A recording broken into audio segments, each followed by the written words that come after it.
Saludos, amigos y amigas de La Respuesta.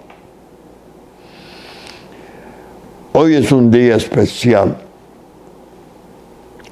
Grabo el 6 de julio del año 2023. Me van ustedes a permitir que lo utilice este programa para hablar de la Fuerza Nacional Progresista de forma exclusiva. En gran modo, los últimos 43 años en que he estado en la vida pública desde un partido político presidiéndole, han sido muchas las jornadas y las tareas que hemos llevado a cabo desde nuestra pequeña pero aguerrida organización, la Fuerza Nacional Progresista. Realmente es emocionante. A mis años ya estoy a punto de cumplir 92. Me faltan 12 días. Comprobar, pasando los recuerdos, tantas cosas y uno poder referirlas, incluso a veces utilizarlas como referencia, como confrontación o comparación con cosas que están ocurriendo en los momentos actuales. Es emocionante la experiencia. Me parece estar hace 43 años, a esta hora en que grabo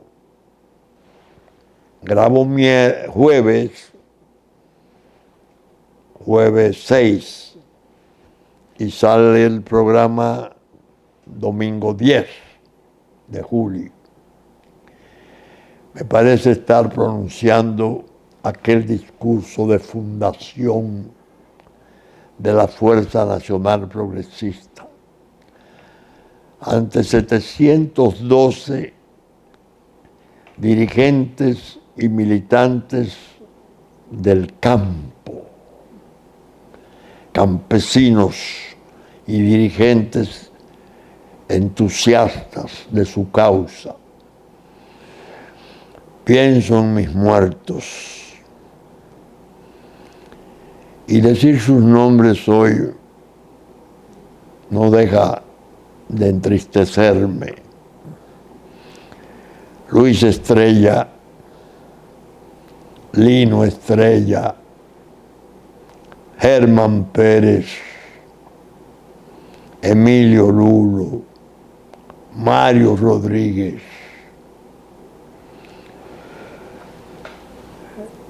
tantos otros que estuvieron desde el principio en ese esfuerzo.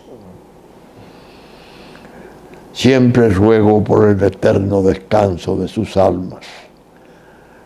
Luis Vargas, que fuera vicepresidente en nuestro partido, un amigo inolvidable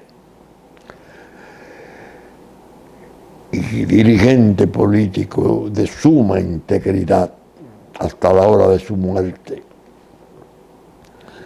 Recuerdo esos momentos, esos 712 campesinos, creyendo en mis palabras, como probaron luego, porque venían de luchas. Yo había servido en el programa agrario en el año 1972 hasta 73. Había servido su causa con mucho interés y gran vehemencia. Y claro, fundé el partido en el año 80 como una manera de recoger los componentes de esa causa social agraria tan vital para el país. Después de haber pasado por la experiencia traumática, muy dura, de las impugnaciones electorales de 1978. Hablo para los jóvenes, mis jóvenes de 50 años, que en el 80 tendrían poca edad para saber o enterarse de esas cosas. Había pasado aquel tsunami de las impugnaciones electorales. El presidente Balaguer salió por razones de salud. Desde Miami me mandó una carta que yo exhibí en el programa antepasado y leí parte, ofreciéndome ir al partido a tomar la posición que yo quisiera, porque decía y repetía ante muchos amigos, él se echó el partido al hombro en los momentos difíciles, mientras otros se escondían. Pero yo le contesté de inmediato, diciéndole, no, presidente, no puedo. Yo siempre he creído en el Balaguer historia. No he tenido afición por el Balaguer presidente, porque desgraciadamente en su compañía, en su cercanía, en el seno mismo del partido hay una cúpula que tiene elementos muy indeseables. Y yo entiendo que los mensajes enormes que usted ha lanzado con sus leyes, los cuales yo he sostenido, me impiden coincidir con esa gente. Óigame, una carta que envié con el extinto amigo Estrella Rojas, papi, que me la trajo de Miami y al día siguiente llevó la respuesta. Están en los periódicos y van para libros, claro está.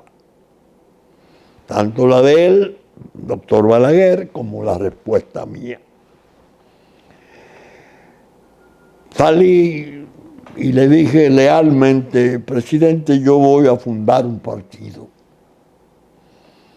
¿Cómo? Sí, pequeño. No será para competir electoralmente, porque mientras usted esté y esté el profesor Bosch, que son líderes muy brillantes de mi país, en las áreas sociales y políticas donde yo puedo trabajar, porque hay otros sectores populares donde hay un líder importante que es el doctor Peña Gómez. Yo quiero tener mi partido pequeño que sirva como una fuerza de testimonio y eventualmente, tal vez con el tiempo, poder servir para ofrecer consejos, para desarrollar conciliaciones. Él me dijo, no. Tú tienes que venir al reformismo. No, presidente. Yo le voy a decir en el lenguaje nuestro. Yo estoy como esos muchachos de campo que cuando llegan a cierta edad se independizan y hacen su casita aparte. Déjeme hacer mi casita aparte. Se sonrió y me dijo, tú eres como tu padre, genio y figura de carácter, y tus decisiones son siempre muy firmes. Que te vaya bien.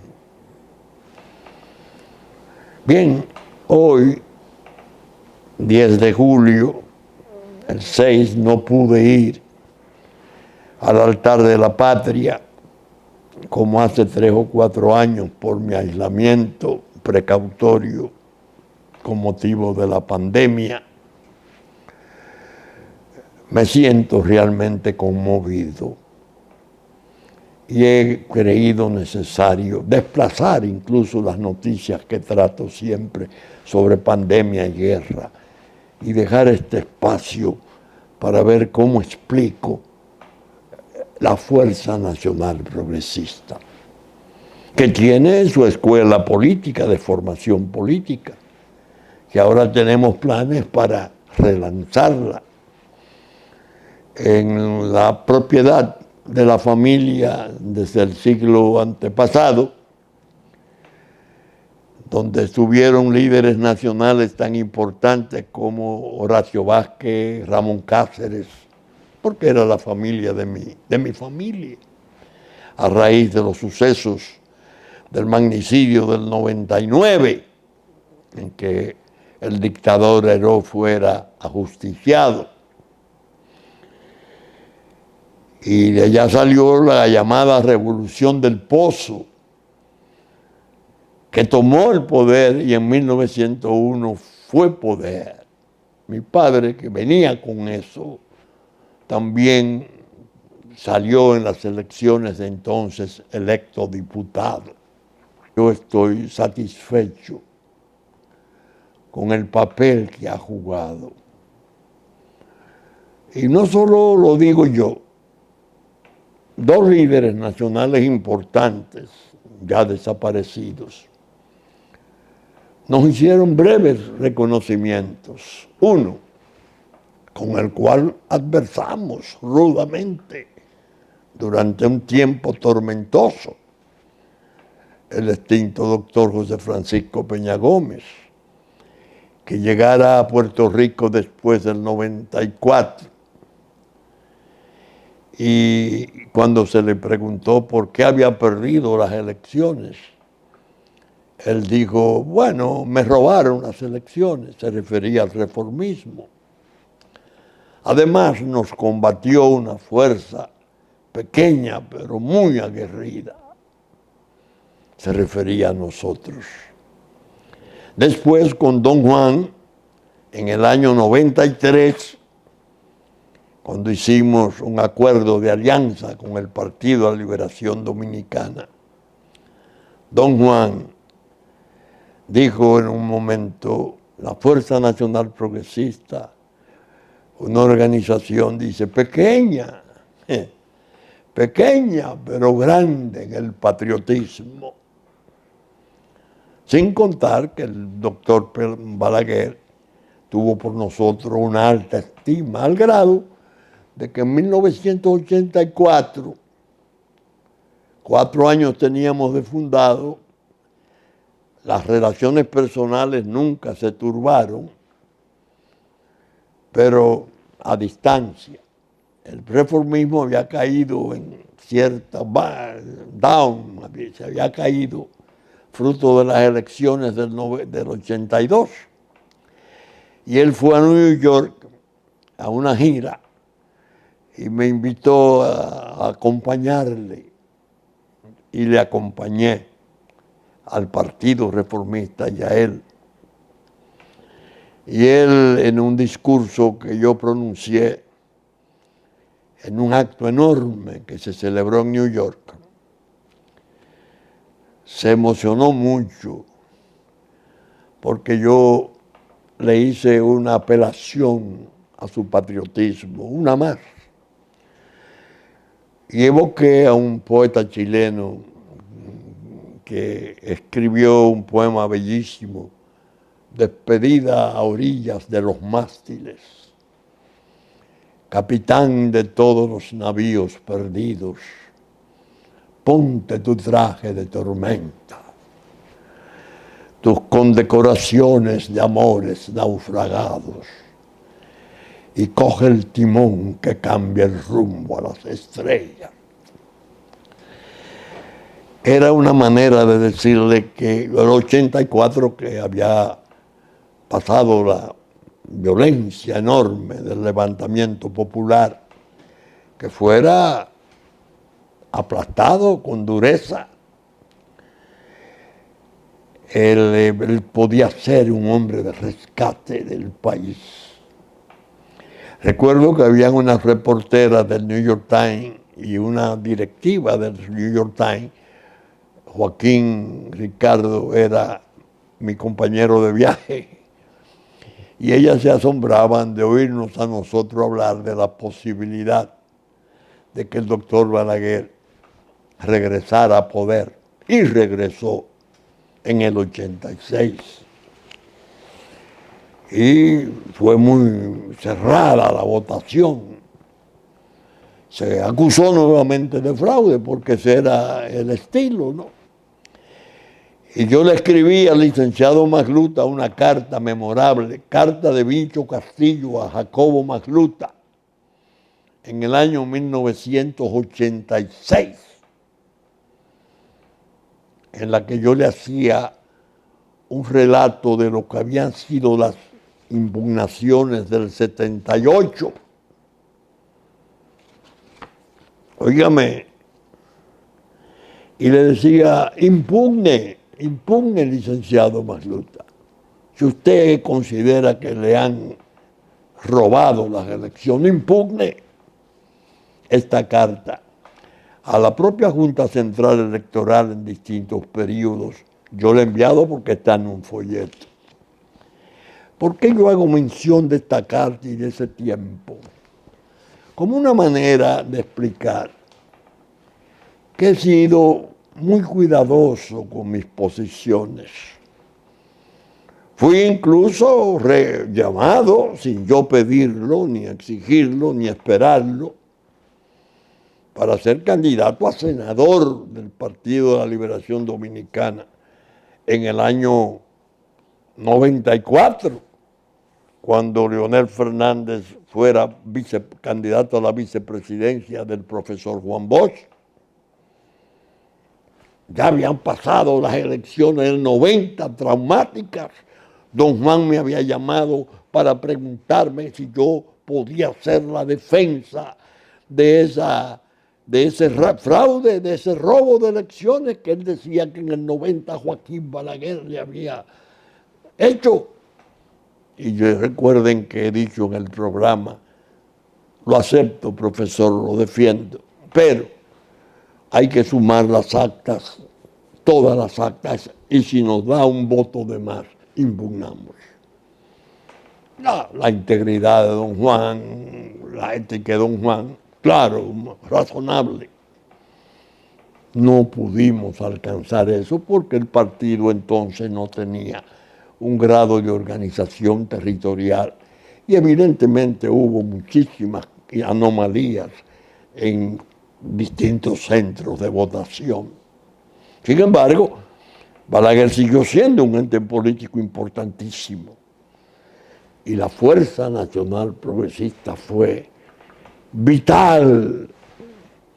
En el 94 la crisis fue inmensa, el fraude colosal que se inventaron los intereses, porque la encuesta Gallup, que entonces era creíble, todavía había dado un punto por encima del doctor Peña Gómez un mes antes, de donde podía salir el fraude colosal.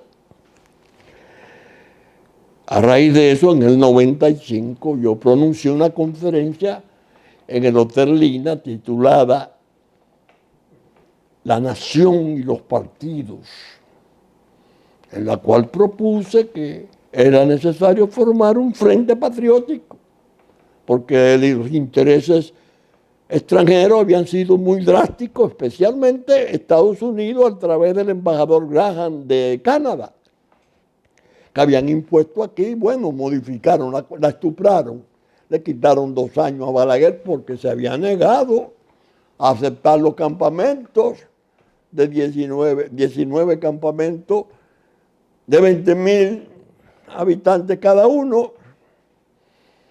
Entonces yo decía que Leonel Fernández era el candidato ilegal en el 95 para la experiencia del 96. Estoy, repito, hablando para los jóvenes de 50 años, porque ya de eso hace mucho tiempo. Pero es bueno y creo que es justo, que uno pueda hacer en cierta medida un recuento así, a grandes rasgos, de su historia política en estos tiempos terribles que se vivieran en el país. Claro, me dice un amigo, he notado que usted está escribiendo el blog, la pregunta, y sigue su pesimismo. Digo, sí. ¿Y cuál es la idea de ese pesimismo que lo está agobiando? Digo, muy sencillo, pero muy doloroso. El tema esencial del país es el peligro inmenso que corre su soberanía y su integridad territorial. El sistema de partidos políticos es sordo deliberadamente, ciego deliberadamente, no toca el tema. Pendiente de los empréstitos, pendiente del buen humor o mal humor de las potencias, la República la van engullendo, invadiendo, aplastando. Y ellos siguen ahora abrieron la feria de licitaciones, que yo llamo las elecciones. Y comienzan a inscribirse candidatos y a prometer villas y castillos. Dios mío, mientras tanto, lo esencial queda descuidado. Entonces yo le decía a ese amigo que me hacía la alusión al pesimismo, las últimas preguntas que salen los miércoles, el blog, ciertamente yo he sobrecargado un poco el pesimismo, pero lo he justificado. Ahora, léete la del miércoles, es decir, yo grabo jueves hoy, la de ayer, y atiende desde su título hasta el final las cosas que yo digo. El título es ¿por qué no acabo de salir? Es una interrogante frecuente. Es decir, ¿por qué no me retiro? ¿Por qué no me voy totalmente? Porque me fui de la profesión hace más de 20 años para asumir la causa nacional como causa única. Ahí confieso, y así lo he escrito, que fui derrotado casi siempre, porque mis causas han sido lucha contra la droga, lucha contra la corrupción, lucha en favor de la justicia social, para el cambio profundo y definitivo del campo nuestro. Y claro, yo llamo mis amadas derrotas, porque aunque son derrotas personales, son derrotas de la República, porque ha sido en su nombre que he actuado. Y entonces yo le decía, observa que en este último de un día, yo digo, ¿cómo me atrevo a salir pregonando tal ruina? Ya había descrito la ruina, el descalabro total de la indiferencia de los líderes y de toda la chapucería que desde los partidos políticos vienen tratando como cosas fundamentales. No temo hacerlo, porque creo haber terciado con mucho empeño en tareas de políticas públicas que de haberse respetado y seguido nos hubieran evitado este derrumbe imperdonable. En efecto, más de la mitad de mi vida la dediqué a predicar en el desierto. Fui desconocido y vencido casi siempre. Y aunque lo he invocado tantas veces, hoy lo reitero. El trastorno vital nuestro fue no comprender que necesitábamos apoyar todo aquello que impidiera mantener nuestros campos como un erial de injusticia social. Que aquellas leyes agrarias traídas como un rayo de sol en la tormenta del abandono campesino eran la mejor manera de generar verdaderos ciudadanos, incorporando así a nuestros parias en un estatuto de vocaciones que favorecería un reajuste genuino de la injusticia perpetua de las desigualdades. Sacarlos de la peonada laboral y electoral para convertirlos en cabeza de familias decorosas, formarlos como entes sociales y agentes productivos en el campo que no serían nunca más tratados como plagas de insectos. El mismo día 5 de julio, un día antes de cumplir la Fuerza Nacional Progresista, yo le hacía, sin decirlo, el homenaje al partido que fundara hace 43 años. La lealtad al mensaje, el no cambio de las creencias, en los principios, en las cosas que se han debido hacer y no se han hecho. Una manera de mostrar consistencia. No tosudez, terquedad estúpida, no, consistencia. Me creí siempre un testigo idóneo de los provechos alcanzados en el área arrocera. Por ejemplo, cuando estaba en manos de los productores sociales, que llegó a abastecer el 53% de la demanda del consumo nacional. Sin embargo, las 19 factorías con que contaron fueron metódicamente arruinadas y sustraídas por el ciego y descontrolado poder de la usura del comercio. Naturalmente, gracias al vacío despectivo de un Estado indolente y muy desentendido de brindar apoyo efectivo. Recuerdo que utilizaba mucho en mis faenas del programa agrario originario una expresión de un parcelero modelo de Jimabajo, que en una emocionante reunión de captación de cuota parte de tierra por plusvalía me decía: yo, que ya tengo parcela en tierra donde fuera peón, ya puedo buscar un médico a medianoche para la fiebre de mis hijos. Adopté aquel episodio tan descriptivo de cambio real de la familia, que muchos años después, cuando se me entregaba una placa de reconocimiento por los parceleros nacionales en una reunión celebrada en el ranchito de La Vega, todo el almuerzo se invirtió para presentarme a tantos hijos e hijas graduados de diversas profesiones liberales.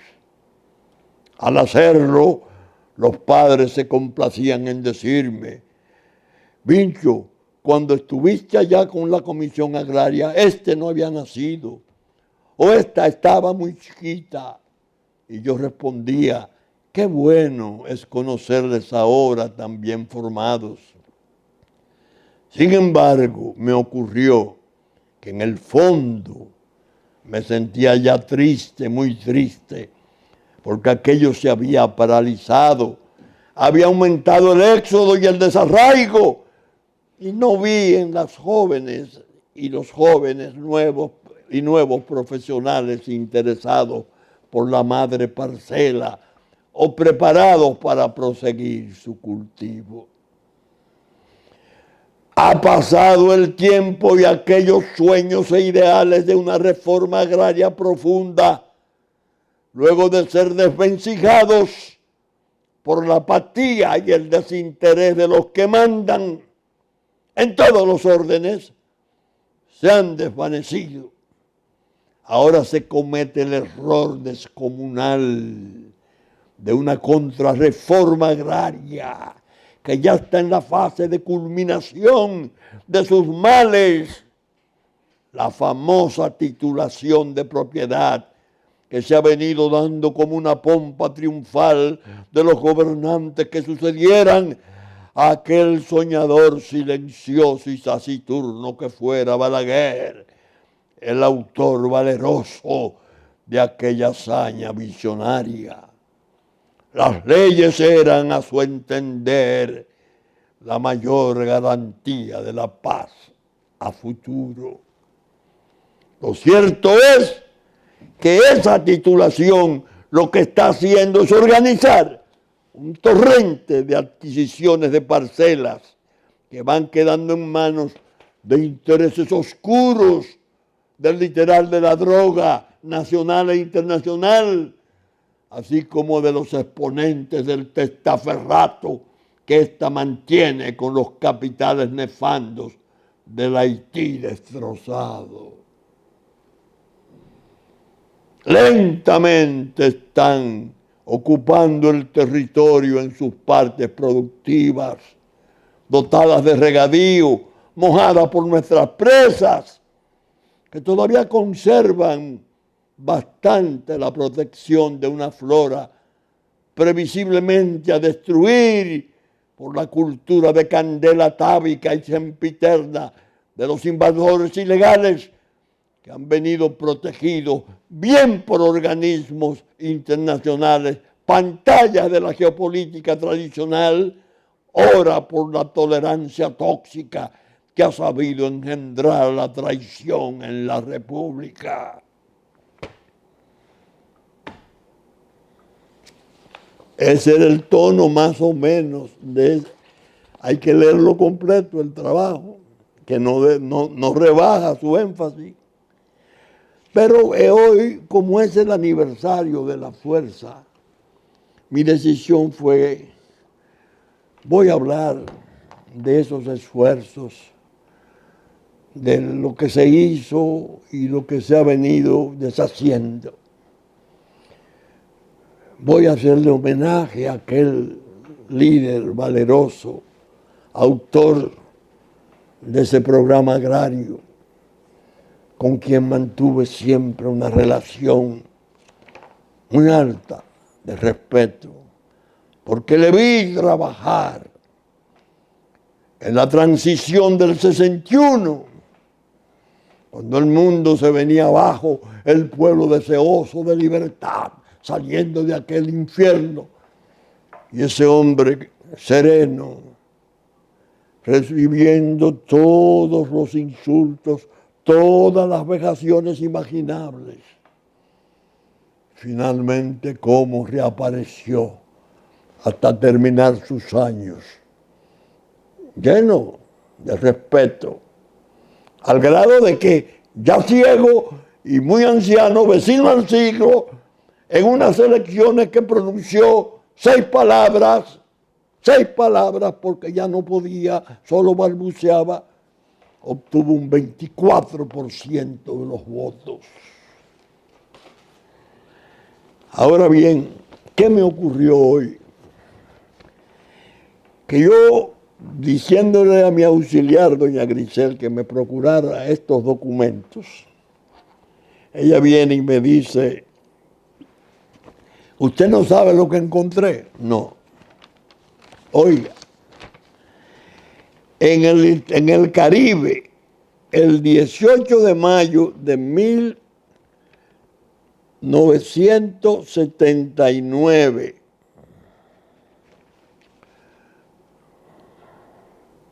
sí, 18 de mayo de 1979, ya la página está amarillenta, apareció esta carta suya, esta publicación suya, mi línea de conducta ante una decisión. Óigame, Dios mío, en ella yo transcribo las cartas del presidente Balaguer a mí y al presidente Balaguer, de la cual he hablado, rehusándome a ser secretario general o, como él dijera, el puesto que él desee, se lo merece, porque se echó el partido al hombro. Entonces yo le decía en esta publicación, que la voy a leer porque en los momentos actuales estoy a punto de encontrarme con una situación en cierto modo parecida a esta que describo en esta carta. Mi línea de conducta ante una decisión. Solo la sensible necesidad de condescender a dar explicaciones a tantos amigos generosos y a la amable gente que me ofreciera aliento en los dramáticos momentos en que cumplía con el deber de defender la causa reformista durante el amargo trance postelectoral, me obliga a motivar públicamente esta toma definitiva de posesión. Sostuve desde el principio que no participaría en trabajos políticos del Partido Reformista, a menos que se emprendieran a escala nacional una profunda renovación de sus cuadros directivos. Obraba convencido de que no solo resulta moralmente cuestionable, sino institucionalmente peligroso dotar a una organización de tanta importancia de una dirección atrapada en turbios procesos de desgaste y descrédito público bajo el agobio latente de inconductas inconfesables. Creí que tal modalidad de liquidación dejaría en el ánimo nacional la pesarosa sensación de que el reformismo no es susceptible de enmienda y algo peor aún, que la decadencia que eso habría de alcanzar, de acarrear, reflejada en una pérdida creciente de confiabilidad ciudadana, podría abocarle a la utilización de medios reprensibles para odiosos agenciamientos de poder, según ese tremedal de concepciones que suelen tener las mentalidades deformadas de los políticos opulentos. Mi íntima convicción, además, de que las extensas y valiosas bases sociales del partido no podrían evadirse del inquietante fenómeno de dispersión si no se producía un estremecimiento que la persuadiera de estar entrando en hora de rectificación enfática e inequívoca de renovar, podría salvar al partido. Tal fue mi convicción. La prueba neta de esto, de lo anterior, se desprende de la simple lectura de estas dos cartas que paso a transcribir a continuación. Entonces, después que transcribo eso, digo, así pues, al producirse la reciente e infortunada decisión del líder Balaguer de retener los cuadros de dirección virtualmente intactos, incluso encomendándoles la tarea de reestructurar, camuflado por inefectivos injertos, no me queda ninguna otra alternativa honesta que la de darle un cumplimiento a cuanto prometiera. Vale decir, marginarme y apartarme definitivamente de cualquier actividad que directa o indirectamente concierna al reformismo, tanto en cuanto a la expresión política como partido, como de todo lo relativo al quehacer de su líder, el cual, a no dudar, seguirá ofreciendo el innegable brillo de siempre, privativo y personal, como si se procurara que siga sirviendo de útil motivo para que se exclame, como lo hiciera una legendaria expresión del libertador Bolívar al referirse a la muerte de Antonio José de Sucre. Fue un lampo de nieve sobre la inmundicia del pantano. Para todos aquellos que me allegaron calor y solidaridad, gracias. Para todos quienes contribuyeron con su esperanza a mantenerme asido a la alucinante posibilidad de un Balaguer historia mediante el rescate ético integral del partido como patrimonio nacional de futuro. Gracias. Para todos los que me depositaron el tesoro de su fe en las horas aciagas de crisis. Gracias.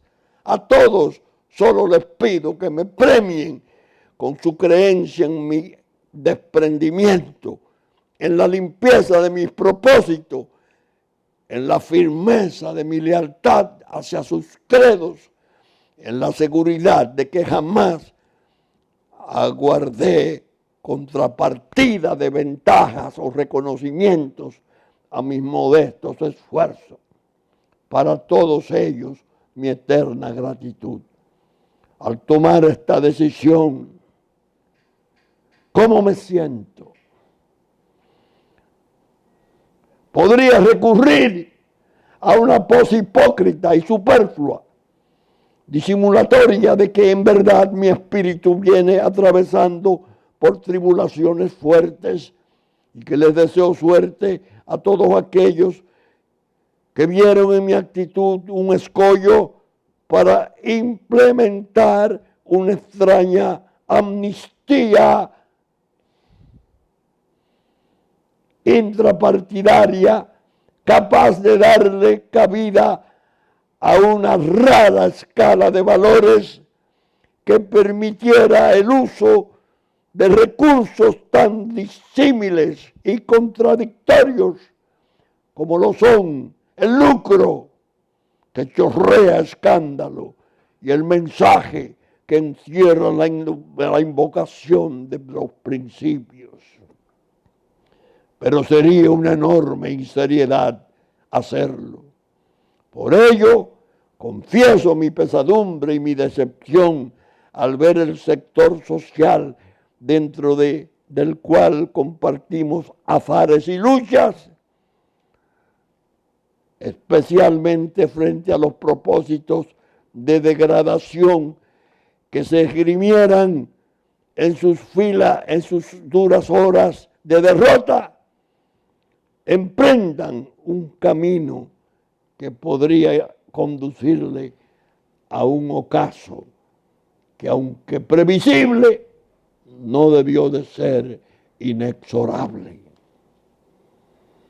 Así, la conciencia tranquila del deber cumplido me arma para limitar mi reclamo a que se me reconozca la merced de reconocerme hombre de buena fe.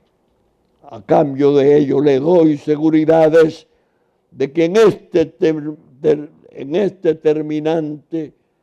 esta terminante resolución de alejarme no hay, ni podría haber ningún trasfondo de astucia y duplicidad. ¿Qué mal podría enfangar con bajezas una línea de conducta con la ayuda de Dios, que pudo mantenerme irreductible y recto en medio de la contumelia infernal de los adversarios del reformismo.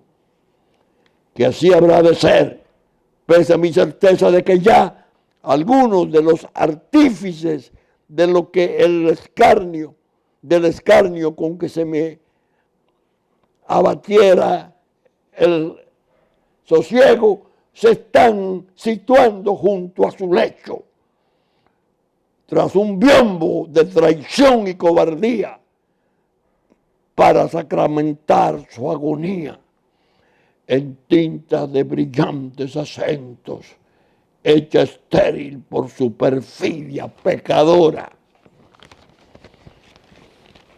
Pincho Castillo, presidente de la Fuerza Nacional Progresista, le dice a Leonel Fernández hoy algo parecido. Querido amigo, le oí en el discurso en que usted se separaba del Partido de Liberación Dominicana, desgraciadamente maleado en su cúpula en una forma inconfesable, inconcebible, de términos mafiosos. Sentí alegría y orgullo por hacer ese gesto, mi querido amigo Leonel. No le niego que he visto, desgraciadamente, la misma perfidia de siempre.